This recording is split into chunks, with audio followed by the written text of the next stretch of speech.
Okay बच्चों, मैं Sumedha ma'am. तो अब हम अपना आज का सेकंड चैप्टर, पहला हमने वर्क ऑफ रिवर देख लिया था। Now second, first was work of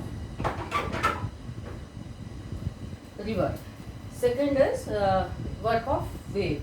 तो वेव भी जैसे हमने आपको, ये भी वाटर है तो ये भी तीनों ही काम करता है। इरोजन भी करता है, ट्रांसपोर्ट भी करता है, और थर्ड जो है वो डिपोजिशन भी करता है। लेकिन इसका ट्रांसपोर्टेशन उतना ज़्यादा इफेक्टिव नहीं है जितना कि रिवर्स का होता है। तो हमारे कोर्स में ये तीन फीचर्स हैं which are made by wave, sea waves.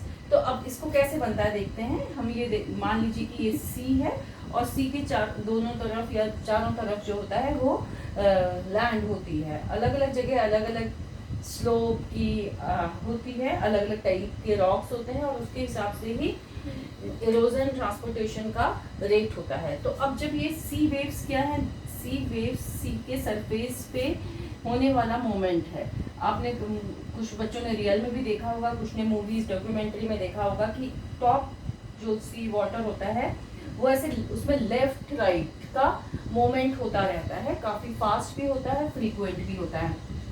तो लगातार जब ये वेव्स साइड की रॉक्स से टकराती जाती हैं, यहाँ तक टकराएंगी, फिर वापस जाएंगी, फिर अगेन अगेन अगेन, जितना भी ये इरोजन डिपोजिशन वाले प्रोसेस होते हैं ये सब स्लो प्रोसेस है। आपको पहले ही बता दिया है कि external process are very slow.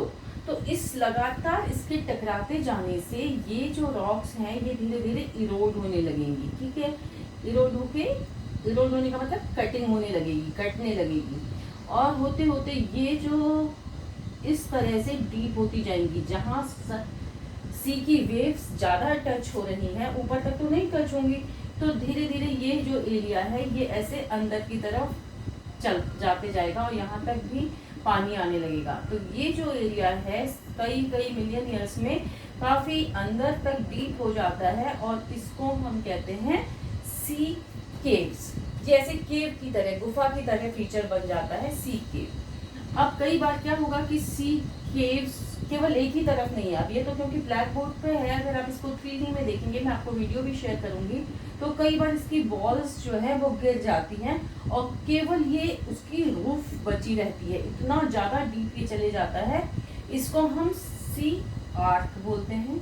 ये केव, ये आर्क। कभी कभी फिर क्या होगा, 2 3 4 केव्स ऐसी होंगी, जैसे यहाँ पे ये केव भी है, आर्क भी है, और उसकी छत भी गिर जाती है और ये ऐसे सिंगल वॉल की तरह बीच में रॉक खड़ी भी हमें दिखती हैं सी में, बीच बीच में। तो इनको हम स्टैग्स बोलते हैं। ठीक है, ऐसे ही सी के किनारे, अगर सी के किनारे रॉक एकदम स्ट्रेट है, यानी वो केव के बजाय ऐसे स्ट्रेट वर्टिकल टाइप वॉल बन जाती है बिकॉज ऑफ कॉन्टिन्यूस इरोजन। ऐसे क्योंकि जब जिस समय जहाँ पे रॉक्स ज़्यादा हार्ड होती हैं तो वो केव में उसको उतना तेजी से उसको इरोड नहीं कर पाता, तो एकदम वर्टिकल वॉल होती है। आपने कई मूवीज में ऐसे सीन भी देखे होंगे। तो इसको हम, this is sea cliff. Cliff का मतलब क्या होता है, वर्टिकल माउंटेन वॉल। तो अगर वो सी के किनारे है तो वो सी क्लिफ है। नॉर्मल माउंटेन्स में भी, जैसे जब हम यहाँ से आपको हम गुवाहाटी की तरफ जाते हैं तो गोपुर से पहले आपने रोड की दोनों तरफ देखा होगा कि एकदम ऐसा सीधा खड़ा माउंटेन है, तो वो क्लिफ होता है।